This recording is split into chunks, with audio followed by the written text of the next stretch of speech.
हे प्रकरण खूप मोठं आहे। याच्यात मुख्यमंत्र्यांनी स्वतः लक्ष घालणं खूप गरजेचं आहे, कारण हे लहान विषय नाही आहे। तुम्ही हे चेष्टेवरती किंवा सहज येण्याचा विषय नाही आहे। याच्यात हे ठरवून ही सामूहिक कट रचला गेलेल्या घातपाताचा याविषयी गांभीर्याने जर घेतला तर ठीक आहे, कारण मराठे ना खूप चौताळलेले आहेत।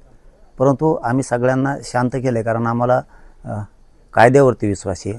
आमचे पोलीस अधीक्षक साहेब जे येतं की बन्सल साहेब, ते खरंच त्यांचं जे आडनाव आहे बन्सल साहेब हे खूप उंचीवरती नेणार आहेत, आणि ते नेण्याची त्यांना नेलंच त्यांनी पाहिजे, कारण त्यांच्या हातात ही इतका मोठा तपास हाता आला आहे। इतके यांनी आत्तापर्यंत लोक मारलेले आहेत, याचा बिमोड करण्याचं काम सुद्धा आता बन्सल साहेबांनी केलं पाहिजे। आणि आम्हाला तर काही शंका नाही त्यांच्या तपासाविषयी, आता सध्या तरी वाटतंय नाही आहे, पुढं माहीत नाही काय होईल, परंतु तपास मात्र ते याच्यामध्ये करणार। आणि ते किती म्हणू द्या ना, आमचा संबंध नाही, आमचा असं नाही।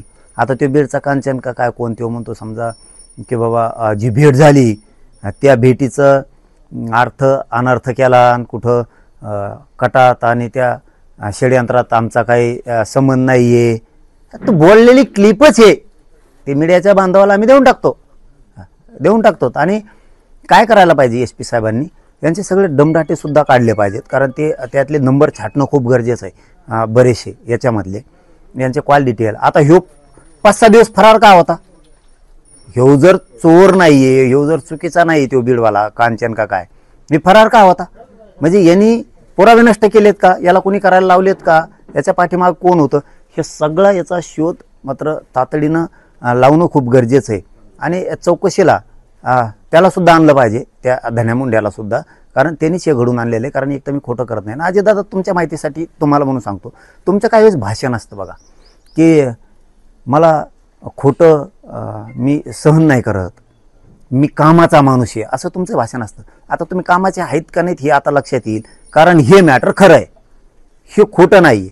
मी तुमच्या विरोधात बोललो नाही, फडणवीस साहेबांच्या बद्दल बोललो तर आरक्षणाच्या बद्दलच बोललो असतो, शिंदे साहेबाबद्दल बोललो तर आरक्षणाच्या विषयातूनच बोललो असतो, अजितदादांच्या बद्दल बोललो असतो तर आरक्षणाच्या विषयातून बोललो असतो। परंतु या विषयात आम्ही आणखीन बोललेलो अजितदादा तुम्हाला नाही, त्याचं कारण असं की तुम्ही आता त्याच्यावर पांघरून घालायचं जरा कमी करा।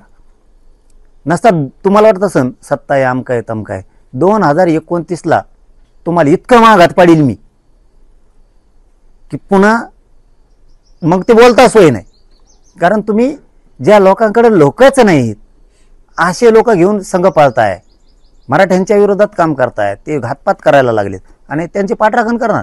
संतोष भाई देशमुखांच्या प्रकरणात सुद्धा तुम्ही असंच केलं, तुम्ही महादेव मुंडे यांच्या प्रकरणात तुम्ही असंच केलं, त्या महादेव गीते यांच्या प्रकरणात असं ते बियाणी का काय, अहो शेकडो प्रकरणात तुम्ही किती दिवस झाकेणार अजितदादा? म्हणून मी आणखीनही तुम्हाला बोललेलो नाहीये, तुम्हाला फक्त माझी एक सूचना आहे की तुम्ही त्याच्यावर पांघरून घाल नका, त्याला चौकशीला पाठवा। आणि ते कुठं लपलाय ना, काय लपवतो रे ह्या गाड्या, तो म्हणला ना नार्को टेस्ट करायची, आता कुठं गेला खरकाट्या, कुठं लपतो? चाल इथं पेड नाही, इथं नार्को टेस्टला निघायचं, आता शानफाना करायचा नाही, कशाला त्या गोरगरीब वंजाऱ्या रस्त्यावर उतरतो? तू पाप करणार आणि त्यांना फेडायला लावतो का? आता OBCला मध्ये आणतो कशाला?